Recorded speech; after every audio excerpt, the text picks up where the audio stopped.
promo code AFTV free and get free shipping on any order over $30 at ccs.com.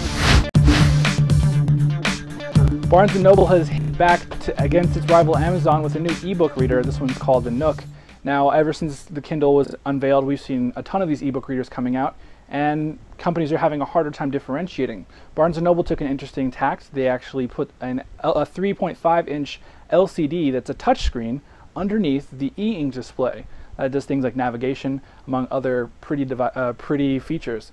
Now, what's exactly going on here, and does that actually differentiate enough to make it worth buying? We bring in a couple technology journalists to talk about it. First off, Mark Harris from the Sunday Times over in the UK. Mark is in the US, but thanks for being with us, Mark.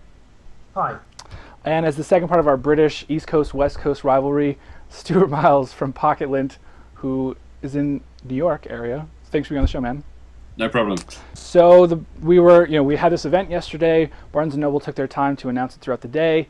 Mark, you've kind of had some time to research this and find out about it. What's your impression of Barnes & Noble's Nook? They certainly found a niche for their Nook, I think. It's a great looking product. It's very stylish. It's better looking than the Kindle. It's got this touchscreen. I think that's a little bit of a gimmick. I don't see how you're ever going to navigate 1,500 books or 2,000 books using a little LCD touchscreen.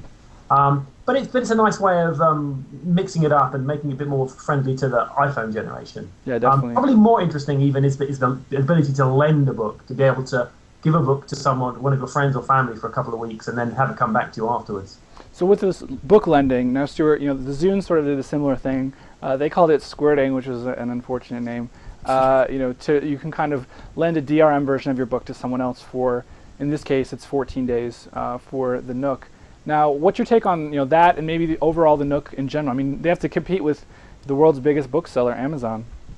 Yeah, I think there was some really interesting things, certainly about the lending stuff. I mean, what I found was really sort of old school, so to speak, was that if you lend a book to someone, then you can't access that book while you've lent it to them, as if it really is on your library shelf and you've taken it out and you've given it to someone else.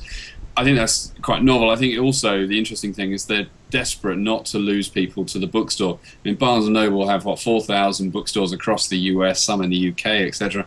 And if you suddenly empower people to be able to buy books without bothering to come into your bookstore, all of a sudden you're going to lose people coming in on your browsers, etc. So they're going to start doing deals, they said, where they're going to be, enticing you in with free chapters, first chapters a week before it launches or a couple of weeks before it launches, and deals and daily content and all this sort of stuff, in an attempt to still get you to go into their bookstore to read an electronic book. Yeah. You got to try and keep that brick and mortar experience going through, one of those MBAs running the business side of things over there. Now, Mark, everyone wants to compare this to the Kindle, including me. You look at the Kindle, it's sort of the people to beat. Of course, Sony's had some e-readers out that are actually pretty cool looking, but everyone still says that wireless connectivity of the Kindle really makes it, the one to beat. This one also has 3G wireless, so you can download data over the air as well, in addition to Wi-Fi, which is nice if you're on your local network. Mark, compare this to the Kindle for me. I mean, if in your mind, if you had to pick between this and the Kindle, what are some of the things you think about, and which one would you end up picking? Well, let's talk about the store. I think that's probably the biggest difference. Amazon have really got to think about opening up their store to other readers. The Kindle is no longer the only game in town. It's no longer even, it's amongst the best ones now.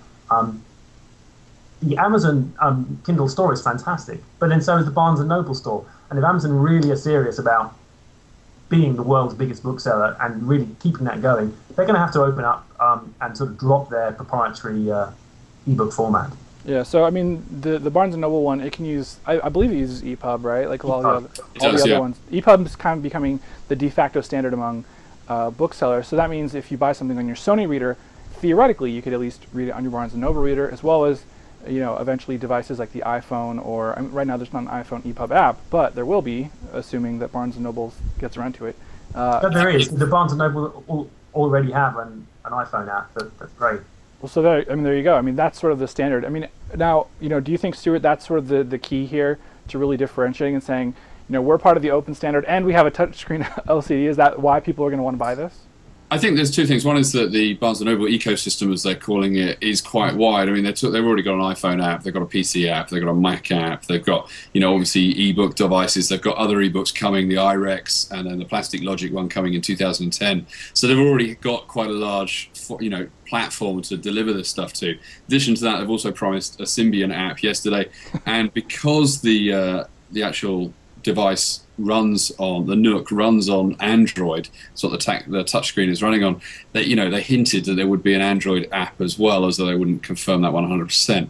Makes sense, certainly. Yeah. The touchscreen, I think, is interesting mainly because it allows you in a very sort of Apple cover flow way to slip through your books, but also it turns into a keyboard, which pretty much outdoes and outplays the Kindle, because the Kindle's pretty sort of ham-fisted when it comes to actually inputting anything into search or do anything like that. Yeah, it's pretty frustrating to work with. Now, guys, just really quick, if you have to pick between any ebook reader, how do you stack it with the Barnes & Noble? Is this the one for you, or is there another one that you kind of has your eye, Mark?